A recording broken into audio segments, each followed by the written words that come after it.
Un día más, con la gracia del Señor, proseguimos el comentario del Catecismo de nuestra Madre, la Iglesia. Pasando al punto 428, dice así: el que está llamado a enseñar a Cristo debe, por tanto, ante todo, buscar esta ganancia sublime que es el conocimiento de Cristo. Es necesario aceptar perder todas las cosas para ganar a Cristo y ser hallado en Él y conocerle a Él, el poder de su resurrección y la comunión en sus padecimientos, hasta hacerme semejante a Él en su muerte, tratando de llegar a la resurrección de entre los muertos. Bueno, ¿qué dice este punto 428? Yo diría que especialmente dos afirmaciones. La primera, que el que enseña a Cristo, el catequista, tiene que tener como ganancia en su vida conocer a Cristo. Es decir, yo predico a Cristo con la finalidad, en primer lugar, de aplicarme yo lo que estoy diciendo. Eso es lo que yo busco. Eso es lo que yo busco. Es decir, yo no busco hacer una profesión de lo que hago, no busco una ganancia económica, no busco fama, no busco poder, no me busco a mí mismo, que es muy importante, ¿no? Que quien catequiza, que quien predica, luche contra la tentación de buscarse a sí mismo. Es una tentación, ¿no? Busco el éxito, busco el tal, o sea, es que es un peligro, ¿no? Que se nos cuela, ¿eh? El demonio es astuto y el demonio también hay tentaciones, digamos, específicas para el catequista. Las hay.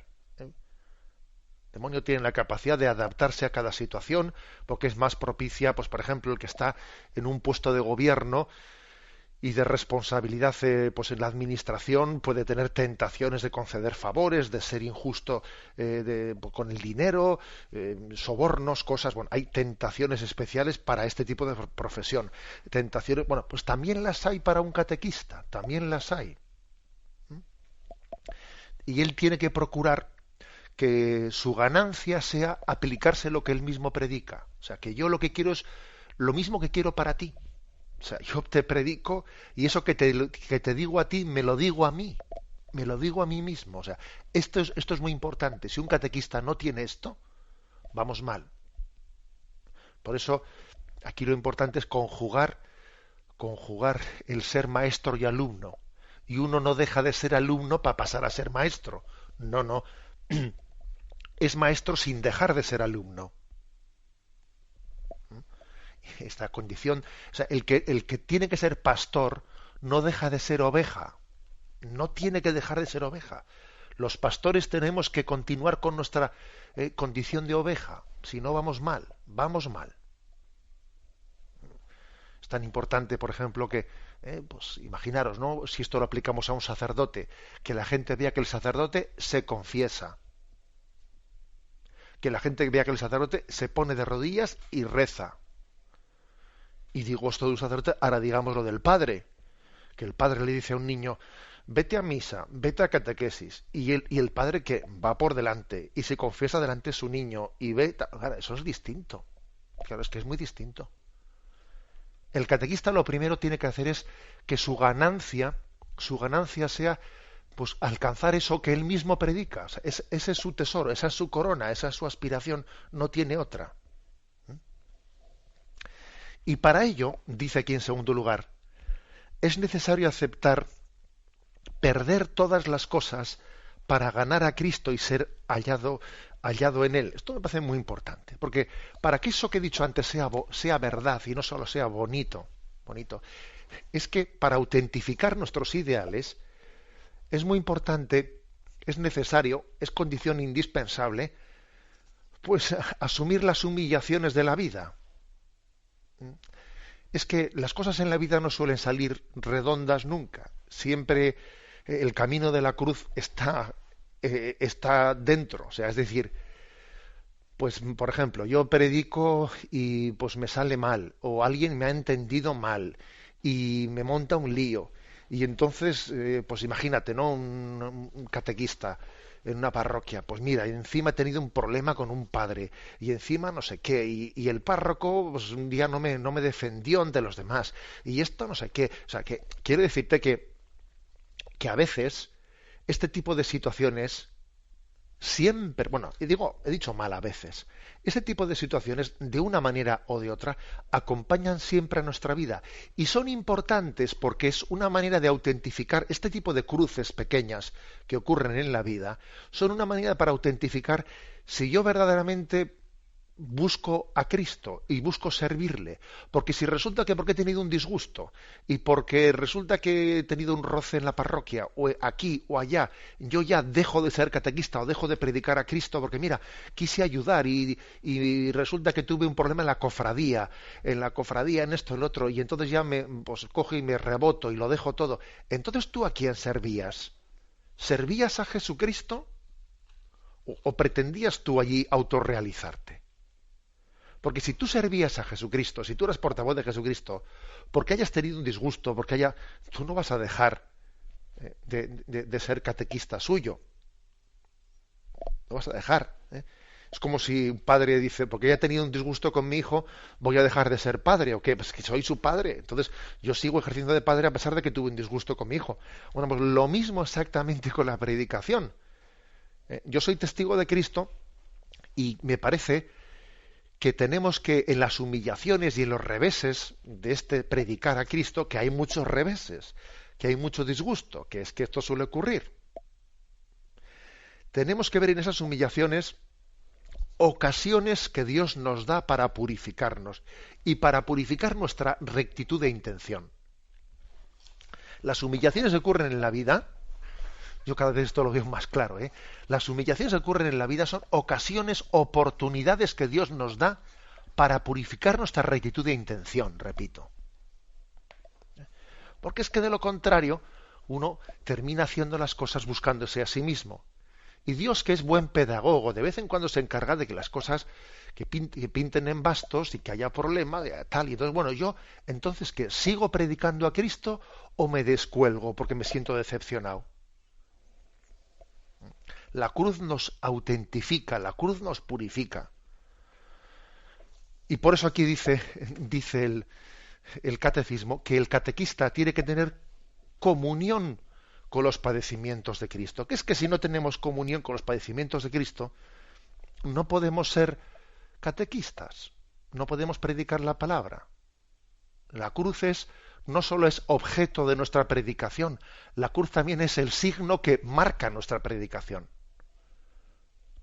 Claro, sí, Romualdo nos está diciendo, es curioso esto, porque somos muy dados a decir la cruz de Cristo, porque fíjate en Jesús y pongo el ejemplo de un santo y otro santo y abrazo la cruz. Luego resulta que tengo yo cualquier revés, cualquier problema y me pego un rebote, pero hombre, ¿de qué estaba predicando yo? ¿De qué estabas predicando? ¿O es que lo que predicabas era una teoría que no iba con tu vida? Bien, como veis, pues estamos explicando un poco las características principales del catequista, del profeta, de quien va a explicar el catecismo. No solo explicamos a Cristo, es que queremos que la forma de explicar a Cristo esté empapada de él. O sea, que sea Cristo mismo quien nos hable en el catecismo de la Iglesia, en la explicación de la Iglesia. Quizás alguno pueda sacar de lo que estoy diciendo la siguiente conclusión. Claro, pues claro, esto es tan serio que entonces o sea, no cualquiera puede ser catequista. Claro, es que pues si para ser un buen catequista hay que ser santo, perfectamente santo, hay que ser transparente, hay que dejar que Cristo hable a través nuestro, hay que ser un altavoz, etcétera, etcétera, pues entonces como catequista únicamente puede ponerse aquel que sea sin tacha y perfecto, etcétera, etcétera, claro. Y pregunto yo, ¿y dónde está ese? ¿Dónde está ese? O sea, es decir, si hubiese alguien, ¿no? Alguien que tuviese tal conciencia de ser él el indicado pues para poder ser catequista, porque él cumple todas esas características, si alguien pensase tener todas esas características, es que no es el indicado. Porque es que quien cree que es santo, pues es que en realidad es que no lo es. O sea, vamos a ser claros, o sea, es que, como aquel que decía, ¿no? Yo, después de 20 años de estar luchando contra la soberbia, tengo el orgullo de decir que ya finalmente soy humilde. Pues óigame usted, o sea, es que no puede ser. O sea, no, nosotros no podemos ser jueces de nosotros mismos. Eso tenemos que dejárselo en manos de Dios y en manos de la Iglesia. Y en manos de la Iglesia que lleva adelante. Es decir, claro, y estamos formados todos por instrumentos imperfectos. Luego dejemos en manos de la Iglesia la palabra última sobre la capacitación y el discernimiento para llevar adelante la tarea de la predicación. Y pasamos al punto 429, que es el punto último, para concluir con el apartado en el centro de la catequesis Cristo.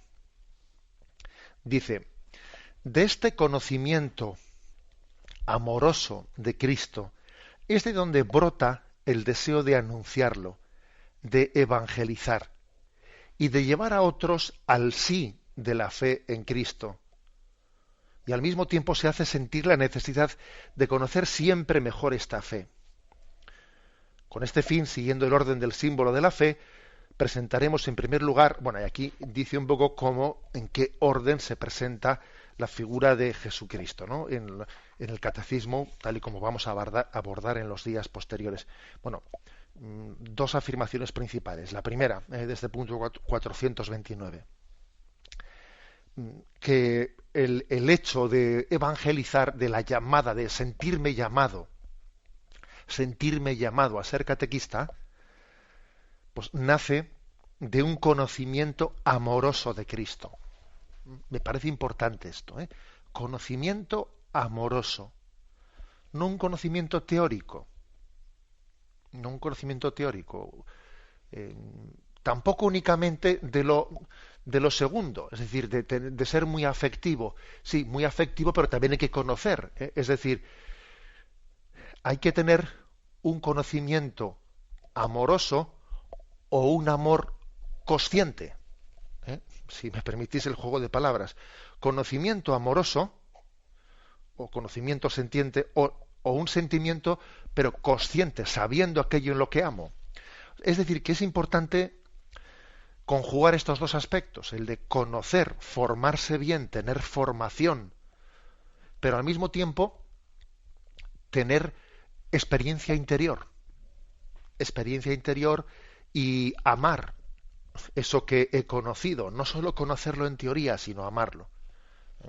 Luego, conocimiento amoroso o sentimiento consciente, reflexionado, las dos cosas conjugan un poco el alma de un catequista.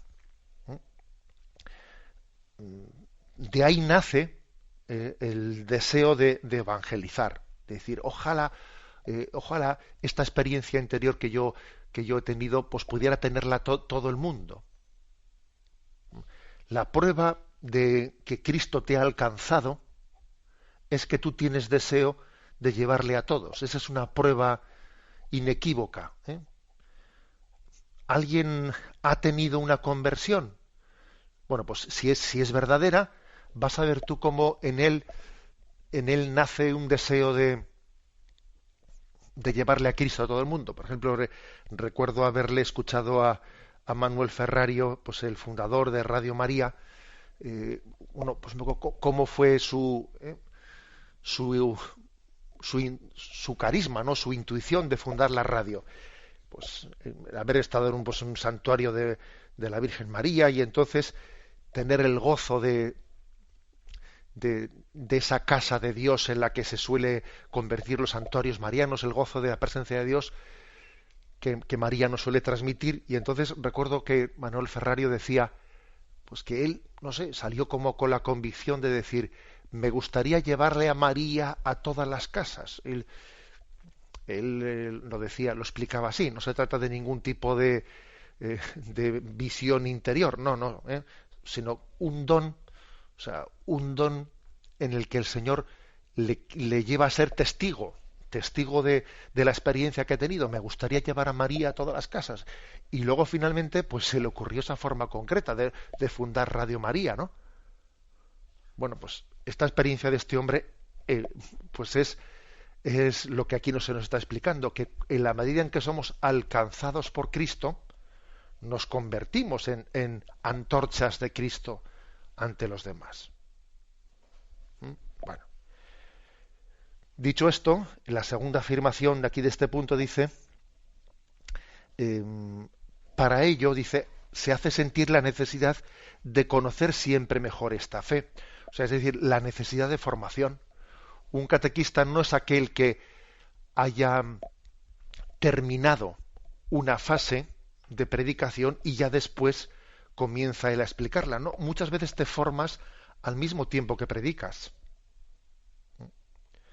Y esto es así en todo, porque incluso a los propios sacerdotes, yo recuerdo que cuando nos ordenamos de sacerdotes se nos insistía mucho, ojo, no penséis que ahora ya he terminado los estudios del seminario, ahora ya a predicar y ya me olvido del estudio. No, se nos insistía la formación permanente, la formación permanente.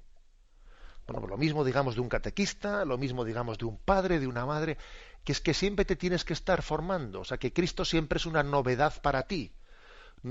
Sería un indicativo de que las cosas se han deformado, van mal, si alguien dijese, no, yo ya me lo sé todo, yo ya aprendí lo que tenía que aprender y ahora ya me dedico a repetirlo de carretilla, pim, pam, pim, pam. No, eso es una mala experiencia. O sea, si alguien, yo qué sé, no se está agarrando a algo que aprendí antes y tengo ya el papel totalmente amarillo de que han pasado los años y ahí tengo un papel que lo sigo utilizando y llevo 15 años sin renovarlo, mala señal.